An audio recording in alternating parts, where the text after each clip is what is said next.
Wouldn't it be great if we have always 12 players in training? Could be so perfect if there are always all the player types in training and we could do a perfect training session. But in reality, there's always a different number of players and the player types are not always there, so we have to design our exercises to the number of players and to the player types we have in practice. In this video, I'm going to show you an exercise and how to adapt it to the number of players, and to the number of player types we have in practice. And therefore, if you have the problem that you always have to design your exercises for yourself to the number of players, to the player types, then this video will be perfect for you. Let's dig right into it.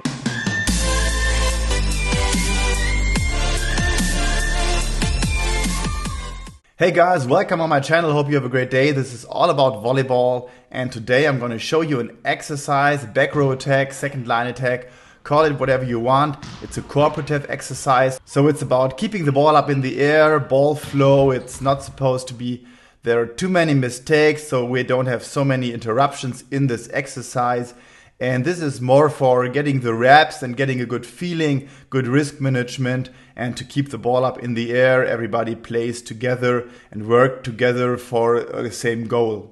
But if I want to do this exercise in training, I always have to see what player types are there, how many setters, how many opposites, how many back row attackers, how many liberos, and therefore I have to design this exercise to the number of players and to the player types I got in practice. To give you a good example, I will show you the exercise first and then show you some variations you can do to adapt this exercise for your team. Let's go.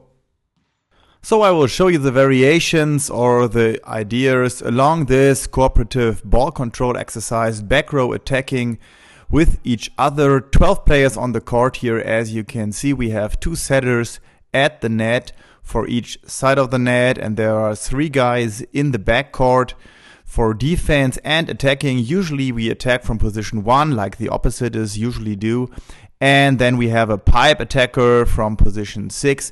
These are the most usual or the most common attacks we do from back row. So in the exercise shown here in the video, we have 12 players and every attacker is switching the side of the net after attack.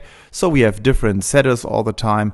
And we are working together with different players in defense as well. So this is like a ball control exercise, and it's about practicing good risk management, going for the technique of the attack, going for technique in defense, and getting for some good touches to have a good feeling about playing volleyball. Most common, the liberos will play on position 5. They don't need to attack, but of course you can let them attack. And if you have other players on position 5, like middle players or any other type, then let them attack over position 5. It's not very common, but you can do it in this exercise for the purpose of practicing. And yes, if the players on position 5 will attack in this exercise, they will switch side as well. And if they don't, like the libero maybe, then he will stay all the time on his position. If you have less than 12 players in training, you have to decide how to adapt this exercise, how to change this exercise to fit it to your team. And therefore, if you have only 8 players, then everybody will stay on their position for the whole time of the exercise. Of course, you need to get them players some rest after 60 to 90 seconds. If you have less than 8 players, you will need to go to half court or change some action moves, like only going for cross attack or leaving one position blank. So it's not allowed to hit on this position which is not covered. And if you have like 9 or 10 players, you will do this exercise, or you can do this exercise with the switch of the net side, or the players will stay on their own side, which is fine as well. Well, now let's take a look how to change this exercise depending on the player types you got in the training session, especially if you have only 1 setter or no setter in practice. If you got only 1 setter in practice, first idea is to let him set for both sides of the net. So after each set, he will switch sides, dive under the net, and will do the next set for the other team. This of course can be very exhausting, and therefore you need to have an idea how to cope with this. So after 60 to 90 seconds at least, you have to switch him, give him some rest, and another player like a middle, an outside, the libero, whoever has to take over the set And then after another 60 to 90 seconds, I guess the setter can do his second time. If you have no setter in training at all, then it doesn't seem to be a good idea for me to put other players into set, because this shouldn't be the main point of this exercise. I think it's better to just play the situation from the defense, so the 3 defense players have to decide in the situation who takes over the set and who is ready to attack.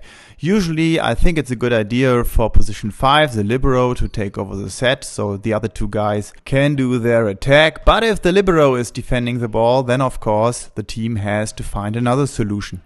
Another idea how to cope with the situation, no setter in training, is the mode defense goes, which means that after defense, the player who does the defense switches over to the other side of the net and is doing the set for this team. So always the defender will move over and will do the next set on the other side of the net. Another good solution with no setter is attack goes for the set. So after attacking, the attacker will switch quickly over to the other side of the net and will take over the set for this team.